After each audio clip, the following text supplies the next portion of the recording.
जय हिंद साथियों, नमस्कार दोस्तों। स्वागत है आपका अपने YouTube channel education first information 2.0 में। साथियों, ये वीडियो आपके लिए महत्वपूर्ण होने वाली है क्योंकि साथियों इस वीडियो में हम आपके लिए कराने वाले हैं MA political science first year यानी MA political science private first year का छठा पेपर, जिसमें साथियों हम आज आपके लिए कराएंगे चौथी यूनिट। इससे पहले साथियों हमने 3 यूनिट करा दिए हैं। यदि आपने अभी तक वो नहीं देखी है तो आप हमारे यूट्यूब की प्ले लिस्ट में जाइए, वहाँ आपको देखने को मिल जाएंगे। तो चलिए साथियों, बिना रुके वीडियो की स्टार्टिंग करते हैं। प्राचीन भारतीय राजनीतिक चिंतन, MA first year political science, course 6, Chaudhary Charan Singh university Meerut. Latest syllabus, ancient Indian political thought यानी प्राचीन भारतीय राजनीतिक चिंतन, जिसका साथियों पेपर कोड है G273। G273 पेपर कोड है और साथियों यह आपका छठा पेपर है और साथियों ये आपकी 5वीं वीडियो है। इससे पहले हमने 4 वीडियो अपलोड कर दिए हैं। यदि आपने अभी तक वो नहीं देखी है तो आप हमारे यूट्यूब की प्ले लिस्ट में जाइए, वहाँ आपको देखने को मिल जाएंगे। तो चलिए साथियों स्टार्ट करते हैं। शुक्र, साथियों आपकी चौथी यूनिट है शुक्र। चलिए देखते हैं शुक्र का प्रश्न 14वां है, लेकिन हमारे साथियों वीडियो का ये पहला क्वेश्चन है। आज इसमें केवल एक ही क्वेश्चन कराने वाले हैं जो साथियों परीक्षा की दृष्टि से अति महत्वपूर्ण है। शुक्र नीति के अनुसार राज्य और राजा विषयक विचारों की विवेचना कीजिए। शुक्र नीति के अनुसार राज्य और राजा विषयक विचारों की विवेचना कीजिए। चलिए देखते हैं साथियों। उत्तर, शुक्र नीति में भी चारों विधाओं अनुवीक्षिकी, त्रयी, वार्ता तथा दंड नीति के महत्व स्वीकार करते हुए राजा के लिए यह आवश्यक माना गया है कि वह इन विधाओं का सदैव समादर, अभ्यास और प्रयोग करें। न्याय एवं अन्याय के दंडनीति में और अर्थ एवं अनर्थ की वार्ता में सम्मिलित किया गया है। परंपरागत दृष्टिकोण को निभाते हुए दुष्टों के दमन को दंड माना गया है और राजा को दंड रूप तथा राजा की नीति को दंड नीति संबोधित किया गया है। यह विश्वास प्रकट किया गया है कि दंड नीति को यत्नपूर्वक और विधिवत चलाने के से राजा शत्रु पर विजय प्राप्त करता है तथा लोकप्रिय बनता है। राजा का यह परम कर्तव्य है कि वह प्रजा का पालन और दुष्टों का नाश करे। ये दोनों ही कार्य नीति के अनुसार नहीं हो सकते। दंड नीति का स्वेच्छाचारी प्रयोग राजा के लिए संकट का अंबार खड़ा कर देता है। राजा और राज्य के हित में है कि इस प्रकार नीति का आश्रय लिया जाए जिससे संपूर्ण राष्ट्र राज्य के हित में लग जाए। आगे राज्य संबंधित विचार। शुक्र नीति में भी राज्य को सावयविक एवं सप्तांगी माना गया है।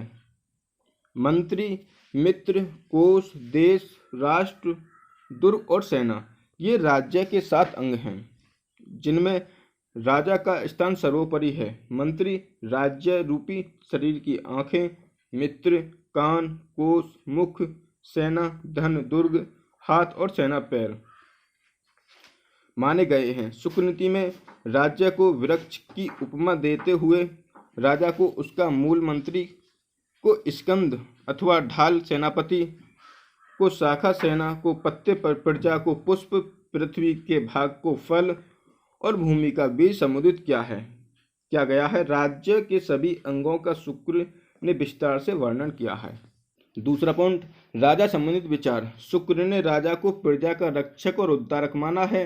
राजा संबंधित विचार बहुत कुछ वैसे ही हैं जैसे कामंदकीय नीतिसार में हैं। शुक्र नीति के अनुसार राजा में देवताओं के विभिन्न गुण पाए जाते हैं। राजा को धर्म का प्रवर्तक और अधर्म का नाशक होना चाहिए, दुष्टों को दंड देने तथा प्रजा का अनुपालन करने और हर प्रकार से हित चिंतन करना चाहिए। शुक्र नीति में राजा को 3 प्रकार का बतलाया गया है। कितना? 3 प्रकार को बतलाया गया है। पहला, तामस गुण प्रधान राक्षांश युक्त होता है और उसे देवता का स्थान नहीं दिया जा सकता। रजोगुण प्रधान राजा मानवश युग होता है, यानी रजोगुण प्रधान राजा मानवास युग होता है और उसे भी देवता का स्थान नहीं दिया जा सकता।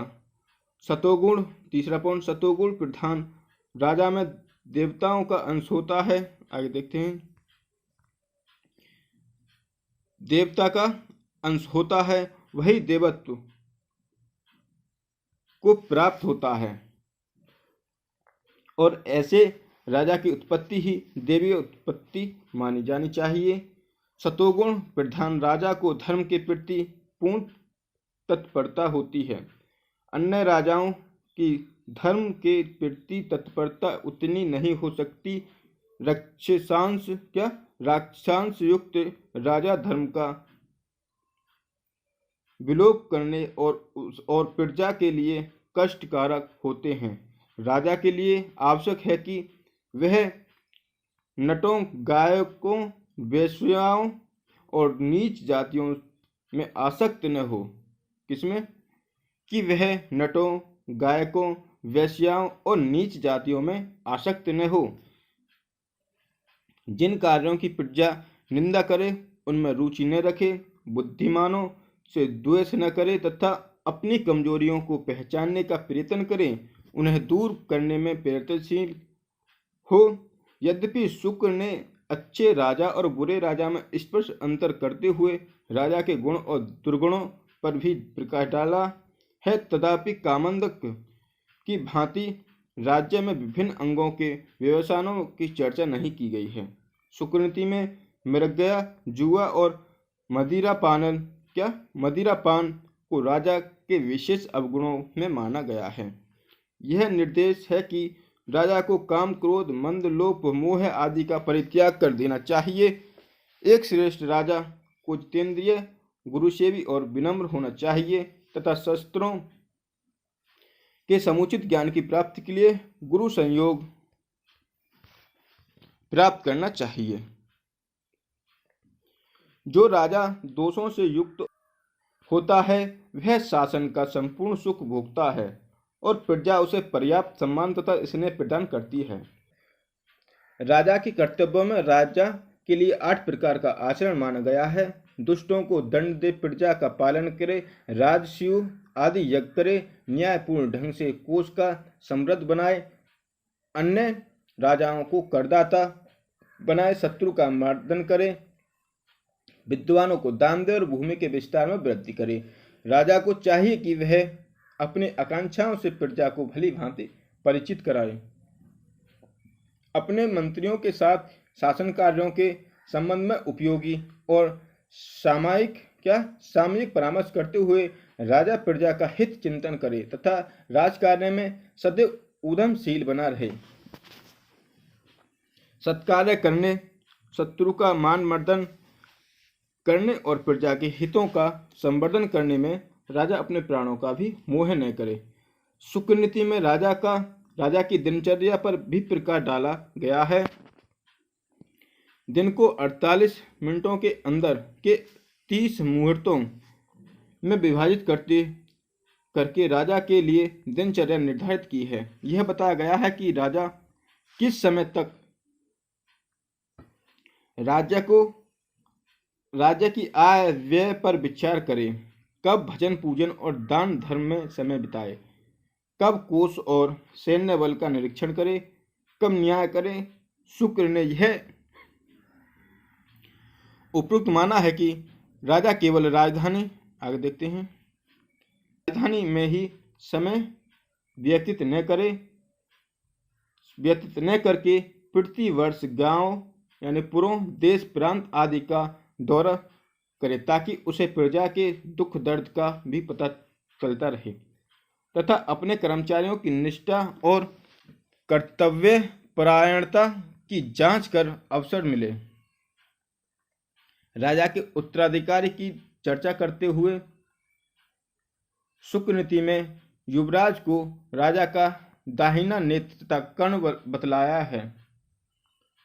यह कहा गया है कि युवराज की नियुक्ति काफी सोच समझकर करनी चाहिए। धर्मपत्नी से उत्पन्न पुत्र को ही युवराज मनोनीत किया जाना चाहिए और पुत्र न होने पर अपने चाचा अथवा बड़े भाई के पुत्र को अथवा पौत्र के पुत्र या दत्तक पुत्र को युवराज बनाना चाहिए और इनका इन सब का अभाव हो तो भांजे को युवराज पद देना चाहिए। कामंदकीय नीति के अनुसार ही शुक्र नीति में भी यह माना गया है कि राजा अपने शूरवीर और नीतिमान पुत्रों की यत्न से रक्षा करे, किंतु दुष्ट पुत्र का परित्याग न करे, अन्यथा उसको शासन के लिए संकट उत्पन्न हो सकता है। व्यसनों में आसक्त राजपुत्र को विभिन्न उपायों से बंधन में रखने की चेष्टा की जाए। ठीक है साथियों, ये एक क्वेश्चन देख लिया। अब चलते हैं दूसरे क्वेश्चन पे, इसी का 15वां क्वेश्चन। शुक्र नीति में शासन के आदर्श रूप को प्रस्तुत किया गया है, यह स्पष्ट कीजिए। शुक्र नीति में परंपरागत विचार के अनुसार शासन के आदर्श रूप को प्रस्तुत किया गया है। शासन का उद्देश्य प्रजा का हित है। शुक्र ने भी राज्य के कार्य क्षेत्र में अति व्यापक माना है। इस प्रकार वह भी आधुनिक कल्याणकारी राज्य के सिद्धांत और कार्यों के संबंध में समाजवादी विचारधारा के निकट है।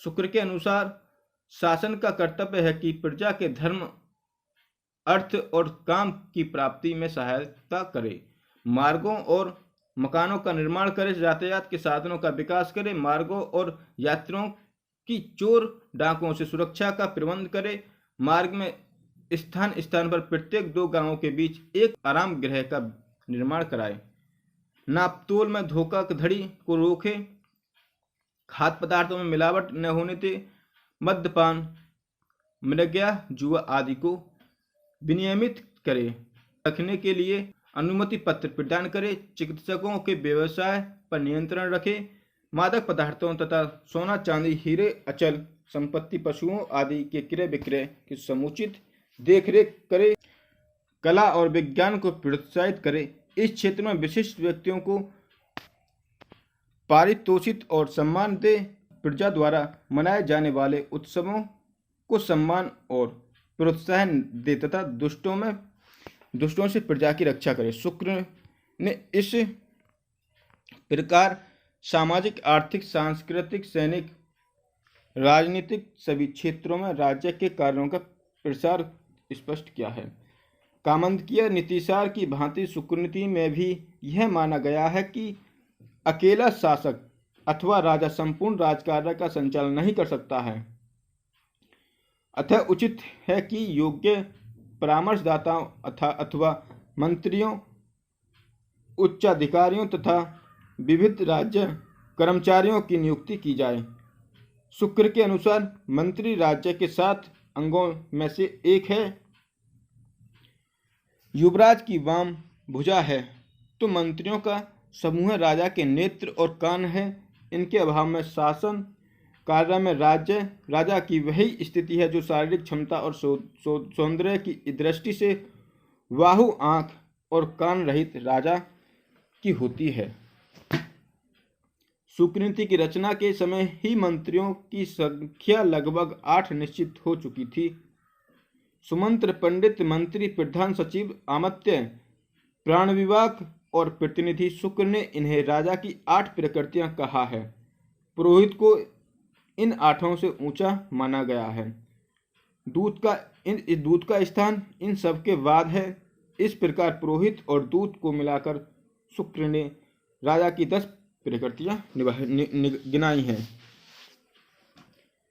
कार्य अकार्य के प्रतिज्ञाता को प्रतिनिधि, राजा के सभी कार्यों में दृष्टा को प्रधान, सेना के ज्ञाता को सचिव, आगे देखते हैं, नीति कुशल को मंत्री, धर्मशास्त्रों के ज्ञाता को पंडित, लोक और शास्त्र की नीति के ज्ञाता को प्राण विभाग, देश एवं काल के ज्ञाता को आमत्य तथा आय व्यय के ज्ञाता को सुमत्र के नाम से संबोधित किया है। स्पष्ट है कि शुक्र नीति में मुख्य अधिकारियों की संख्या, उनके नाम, विशेष लक्षण आदि बतलाकर एक प्रकार से आधुनिक विभागीय व्यवस्था को साकार किया गया है। 8 प्रमुख अधिकारियों को मिलाकर मंत्री परिषद का संकेत किया गया है कि शुक्र का निर्देश है कि राजा को अपने सभी उत्तराधिकारियों को समय अनुसार परखते रहना चाहिए तथा इस तथ्य को ध्यान में रखना चाहिए कि जाति कुल की अपेक्षा कर्मशील और गुण प्रमुख है। शुक्र की यह व्यवस्था जाति प्रधान न होकर कर्म प्रधान रही है। आज प्रजातांत्रिक राजाओं में भी जाति का महत्व न देकर कर्म और गुण को महत्व दिया जाता है। अगला पॉइंट,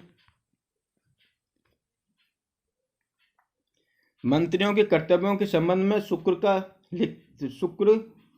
का लिखना है कि उन्हें सदैव राज्य तथा प्रजा का हित चिंतन करना चाहिए। प्रतिनिधि का कर्तव्य है कि वह राजा के लिए लाभप्रद और हानिप्रद तथा करने योग्य और न करने योग्य कार्यों का सदैव समुचित ज्ञान रखे। वह राजा को सत्कर्म की ओर प्रेरित करे।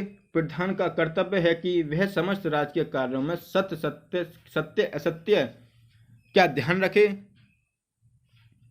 राजा की चतुर्गिणी की वह राजा के सामने प्रयुक्त सभी कार्यों का निवेदन करे। मंत्री राजा को परामर्श दे कि साम दाम दंड और भेद के उपाय किनके प्रति कब अपनाएं जाएं और उनके क्या संभावित परिणाम हो सकते हैं। प्राण विभाग को चाहिए कि वह विभिन्न संपत्तियों द्वारा सिद्ध कार्यों को सभा में राजा के समक्ष निवेदन करे। पंडित राजा को लोक परलोक और शास्त्रों की बातों का ज्ञान कराए। सुमंत्र नियमित रूप से राजा को राजकीय आय व्यय और चल अचल संपत्ति का विवरण प्रस्तुत करता रहे। आमंत्रित राजा को इस प्रकार की सूचना दे कि राजा के कितने पूर्व गांव वन आदि हैं, कितनी भूमि पर कृषि होती है और कितनी भूमि पर परती न जोती गई, यानी कितनी भूमि पर परती नहीं जोती गई, जोती गई भूमि पर पड़ी है। अभिप्राय यह है कि शुक्रनीति में उच्च राजाधिकारी के कर्तव्य का स्पष्ट निर्देशन दिया गया है। आगे देखते हैं। शुक्र के वर्णन से प्रतीत होता है कि आधुनिक विभागीय व्यवस्था जैसे पद्धति का उसे पूर्ण ज्ञान था और बहुत कुछ उस पद्धति का प्रयोग तत्कालीन राजा में होता था। यह संभव है कि प्रत्येक विभाग के विवरणीय प्रश्न पहले संबंधित विभाग के सामने ही रखे जाते थे और बाद में उन पर राजा के साथ परामर्श करके निर्णय लिया जाता था। शुक्र ने अपने ग्रंथ में न केवल यह लिखा कि उच्चाधिकारी अथवा मंत्रीगण अपने अधिकार क्षेत्र से संबंधित विषयों को राजा के सामने निवेदन करें, वरन अध्याय 1 में यह भी कहा गया है कि राजा लिखित रूप में उनके मत मांगे और तब अपनी स्वतंत्र बुद्धि से उन पर विचार करे। यह भी उल्लेख है कि राजा यथासंभव बहुमत को सम्मान देते हुए नीति को लागू करने की चेष्टा करे। इस बात पर भी विस्तार से लिखा गया है कि राजा के आदेश पत्र कैसे लिखे अथवा कैसे तैयार किए जाएं, आदि लेख सुंदर हो। इस बात का आग्रह है कि लेख पत्र और आदेश भली प्रकार प्रमाणित हो। इसका भी समुचित विधान शुक्रनीति में दिया गया है। अधिकारियों मंत्रियों आदि के लिए निर्देश है कि वे यदि अपने अधिकार में पत्र लिखें तो उन पर अपनी, आगे देखते हैं, मोहर लगा दें। राजा यदि शीघ्रता के कारण इन आदेश पत्रों को न देख सके तो भी राजा ने देख लिया, ऐसी मोहर लगा दी जानी चाहिए। लेख पत्र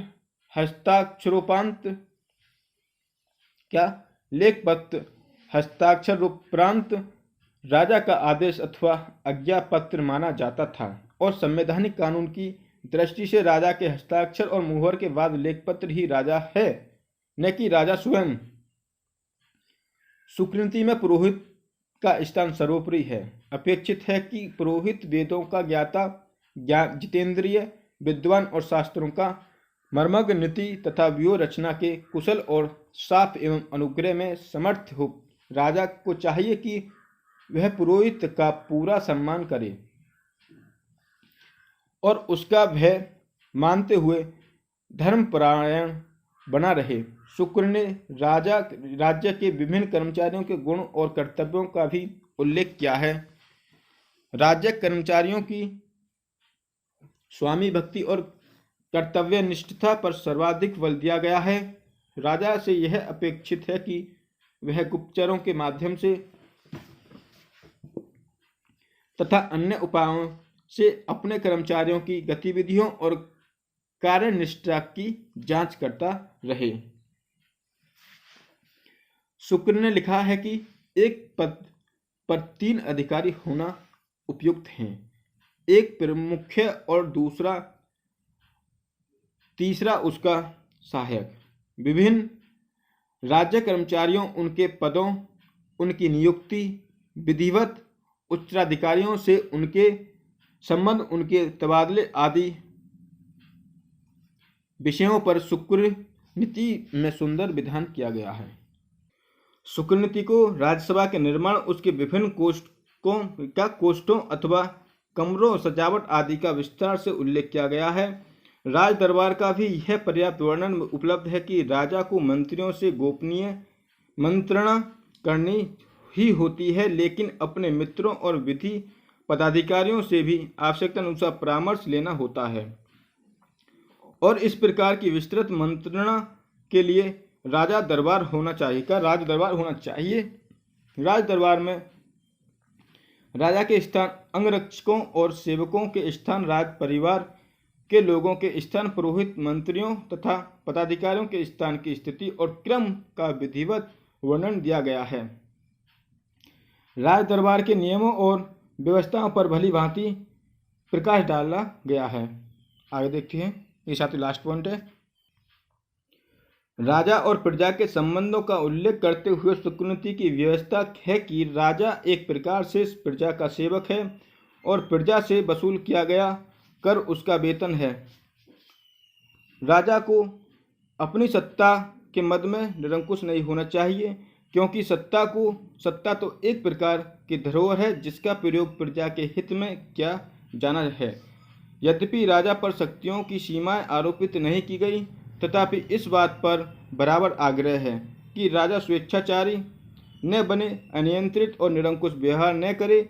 इसलिए शुक्र नीति में मंत्रणा और परामर्श के सिद्धांत को विशेष महत्व दिया गया है। शुक्र नीति न्याय के प्रशासन में भी जनता को कुछ भाग शुक्र नीति न्याय के प्रशासन में भी जनता को कुछ भाग प्रदान करती है।